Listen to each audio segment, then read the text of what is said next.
How to become a freelance writer in India and make over a lakh plus per month. Let's go. Hey guys, it's Saheli, and in today's video I'm gonna break down the process of becoming a freelance writer, especially if you're based in India.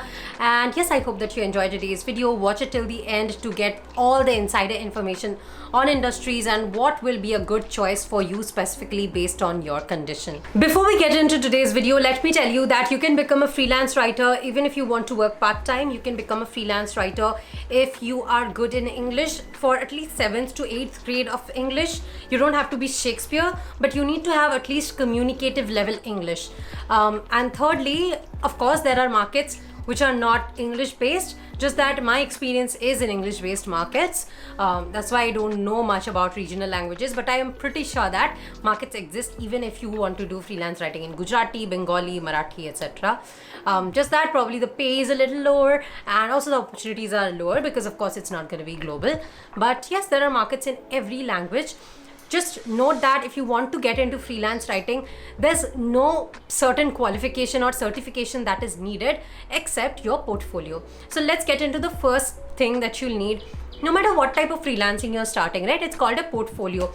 A lot of people get confused about the word portfolio because it sounds a little, adultsy and professionalsy, but it's nothing, just a collection of your sample body of works. So if I've written 5 articles, even that can become my portfolio, and these can be articles on any topic, right? It can be articles on 5 beautiful clothes to wear, 10 top beautiful girls on YouTube inclusive of Saheli, and stuff like that. These are also gonna be added in my writing portfolio probably, especially in content writing.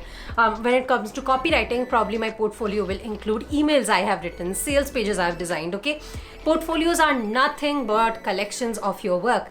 Now, the next question that I get as a follow-up to this is that how do I make a portfolio if I have not had clients? Just make some samples.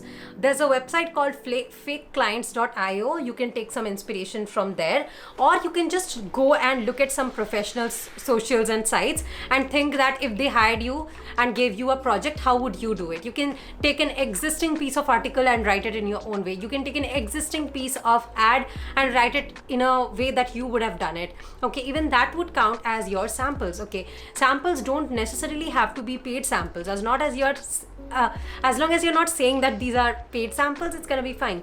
Okay, everyone starts with samples that are probably not paid for, simply because you need to have a portfolio to get clients. It's sort of like a catch that how do I make a portfolio without clients and how do I get clients without a portfolio? Well, you make portfolio without even getting clients.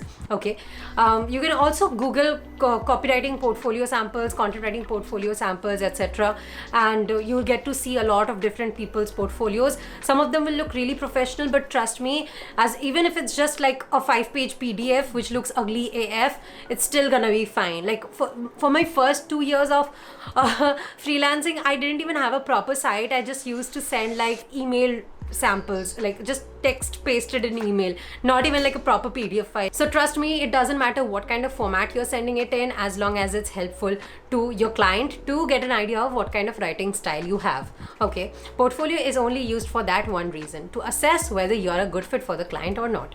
All right. The second thing that you need to know in case you're getting into freelance writing is that freelance writing is a very competitive market. Okay, I'm not gonna lie and tell you that there's a lot of space left. No, there isn't. It is getting saturated day in and day out. But guess what?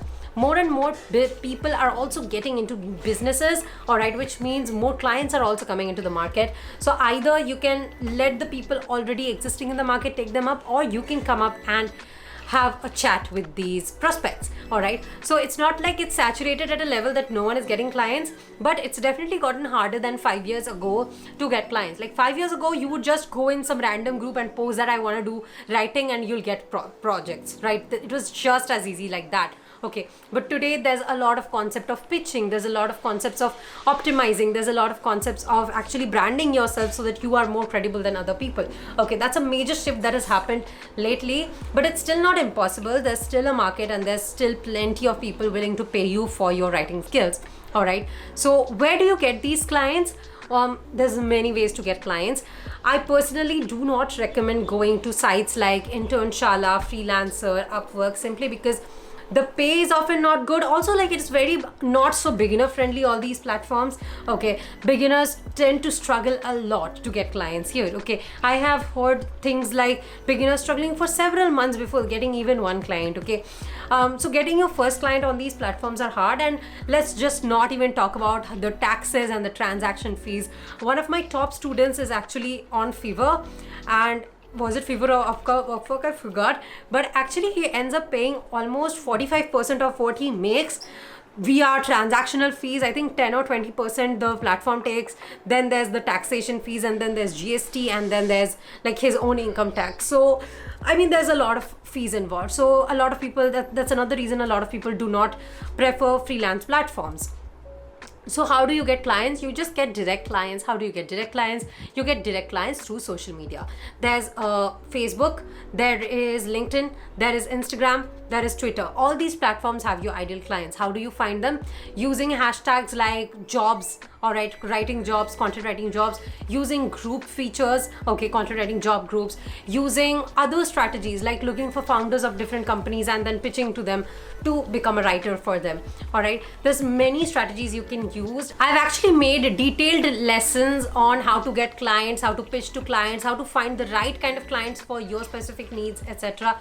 within my content and copywriting masterclasses. The links to both will be in the description below. However, you can yourself also do the searches and find the right people and do the pitching and see if you can make it, because I'm pretty sure that there are many people out there who are willing to hire writers who are good enough, and I'm pretty sure so are you. Now, the next thing that you need to remember is that you can work with either Indian or global clients. You can personally work with any kind of client you want to. In India, the bare minimum rate is like 1 rupees per word. A lot of people do start at 50 paisa per word. That's also acceptable, I believe, if you're just starting off. But if it's anything lower than that, just don't go for it. It's not a good way to start about, and 1 rupee should always be your bare minimum aim. Over that, it gets better and better. Why am I fixated on this number? Because 1 rupees is a very decent sum to make a living out of freelance writing. Let's say you're writing 1,000 words a day. All right, that means you're making 30,000 a month at this kind of rate. Okay, 1,000 words takes about 3 hours to write for most people. All right, but it of course depends from industry to industry, but an average is like 3 hours. So if you're working like full day, you could be making 60 to 90,000 a month just from like this kind of payment. And there's many people who charge 2 rupees, 3 rupees, or even more. And this is for Indian clients. For international clients, the rate starts at least 4 cents per word. Okay, so yes, it's a pretty good range to start off with, and it's a little harder to get international clients in the writing category, or honestly, especially in the content writing part. Copywriting, not so much. Lately, I got a copywriting client who paid me $2,000 for about 3,500 words.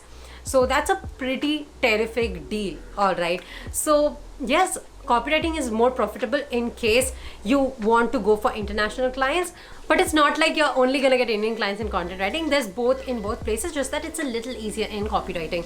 I made a detailed breakdown of different types of writing in my last video in case you're getting confused. There's also specific videos on content and copywriting on my channel itself in case you want to know more about these industries. But if I were you, I would probably choose copywriting simply because the income potential is higher, although getting started takes more time. So with content writing, you can probably get started in like 2 weeks, all right, because it's so simple. Your portfolio will be ready in a couple of days. Your pitching will start probably as soon as the portfolio is ready. And if you're applying every day, you should get clients within a week or two. All right, but if you're not getting clients even after 2-3 weeks, then probably you're doing something wrong. Change your strategies, because in content writing, it's very easy to get your first few clients. All right, they might not be the best paying ones, but getting paid is super easy. Copywriting, not so much, because copywriting is also about this having the skill to persuade people to buy. So if you don't have that, it takes some time to build that. So copywriting is a little harder to start with, but makes you more money for sure. Okay. The next thing I want you to know regarding these fields is that you're not supposed to pay anyone to write. God, you're gonna get paid. You can charge advances. You can charge 20, 30, 50, or even 100% advances.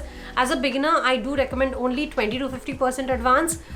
But if you are someone who's already experienced and you have a good work quality and you have a body of work existing and you are credible in the market, then you can even charge 100% advance. Okay. One of my best hacks to get better clients is giving discounts on bulk projects, because that tells the client that, hey, look, here's my rate, it's 1 rupees per word. But if we sign a deal of 10,000 words, you'll get a 10% discount. This gives the client a discount and it gives you more assured work, okay? You do not want to be a freelancer who has random work and ups and downs and feasts and famine periods. You need consistent income as a freelancer. I know no freelancer makes the same amount of money every month, but it should at least be in a proper range that gives you mental peace. Okay, you can't be having like 10,000 one month, 1 lakh the other month, and 15,000 the next. Okay, so please focus on getting retainer clients. All right, and yes, I hope that this video helps in giving you an idea of which kind of freelance jobs you can look for, where you can look for it. If you're looking for exact scripts, templates and strategy ideas to get these clients further, make sure that you follow me on my Instagram, Saheli Chatterjee. Here I've shared some really great scripts and messages and sentences that you can use within your calls and texts to seal your clients better. The link to my Instagram will be in the description below. And yes, I hope that you found this helpful. I'll see you with another video next week. Till then, bye bye.